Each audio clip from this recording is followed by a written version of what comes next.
हमारे देश के प्रधानमंत्री ने 1 साल तक सोना ना खरीदने की अपील की है। उन्होंने मना नहीं किया है। उन्होंने प्रार्थना की है कि आप 1 साल तक सोना ना खरीदें। इसका भावार्थ जानिए। घर में जो आपका पास सोना पड़ा हुआ है उसे निकालिए, उसे मरम्मत करवाइए, उसे ही शादी व विवाह में पहन कर जाइए। आखिर घर में जो सोना हुआ कब काम आएगा।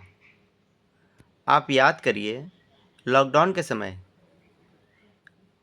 नोटबंदी के समय 1000 के 2000 के नोट बंद हुए थे तो घरों से कितना सारा नोट निकला था, याद है। उसी प्रकार घर में बहुत सारा सोना पड़ा हुआ है, उसे निकालिए और चमकाइए, उसका रूप बदलिए। उसको देकर कुछ पैसा मिलाकर फिर बदले में नया ले लीजिए। अगर आपका औकात है 2 किलो, 3 किलो, 4 किलो, 5 किलो तो खरीद लीजिए, मना नहीं किया है।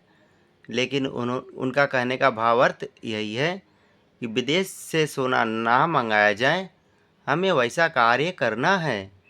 तो घर में जो पड़ा हुआ सोना है उसे निकालिए और उसे चमकाइए और उसे पहनिए।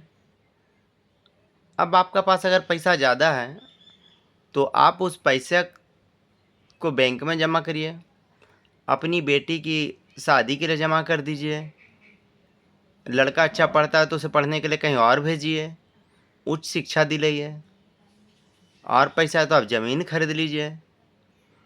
केवल मात्र सोना पर ध्यान एकत्रित करना, ये तो मूर्खता वाली बात है और सबकी सोच अलग अलग है। यही कहूँगा, फिलहाल हमारे देश के प्रधानमंत्री ने जो कहा है उसे मानना चाहिए। पिछली सरकारों ने भी कहा था, उस समय भी देश की माताओं बहनों ने अपना सोना दिया है। तो हमें, जो भी प्रधानमंत्री रहेगा, हमें उनके बात का पालन करना चाहिए। यही हमारा कर्तव्य है और यही राष्ट्रहित की बात है।